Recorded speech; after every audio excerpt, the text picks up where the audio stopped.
Sir మీరేం చెప్తారు రేవంత్ పరిపాలన పైన? పర్వాలేదు, మంచిగా ఉంది, బాగానే ఉంది. బాగుంది. కొంత నేను గ్రౌండ్ తిరుగుతా ఉంటే పబ్లిక్ కొంత ఇబ్బంది పడుతుంది కానీ సరే 6 గ్యారెంటీ చూసి కాంగ్రెస్ పార్టీకి ఓటు వేయకున్నా సరే కానీ అరే 100 రోజులలో ఇస్తా అని చెప్పింది కదా ఇవ్వట్లే కదా అని కొంత ఇబ్బంది పడతారు. అంతా ఉన్నది లేని కానీ చెప్తుండ మళ్ళీ ఆగస్టు 15th లోపు ఇస్తా అని.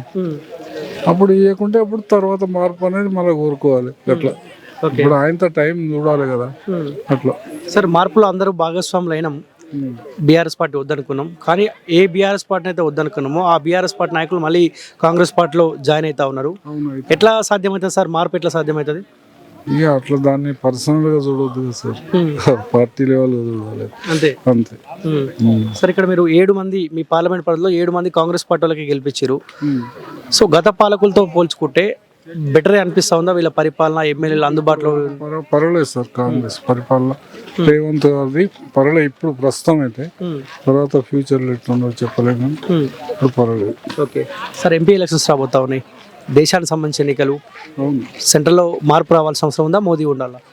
మోడే ఉండాలి సార్, మంచిగా పరిపాలిస్తున్నాడు, పర్వాలేదు, మంచి పనులు చేస్తున్నాం. సెంట్రల్లో మోడీ గారిదే ఉండాలని మేము మనస్ఫూర్తిగా కోరుకుంటాం. ఓకే, ఇక్కడ వరంగల్ పార్లమెంట్ పరిధిలో ఎవరు గెలవాలి? బీజేపీయా, బీఆర్ఎస్, కాంగ్రెస్ పార్టీ? బీజేపీ గెలుస్తుంది సార్.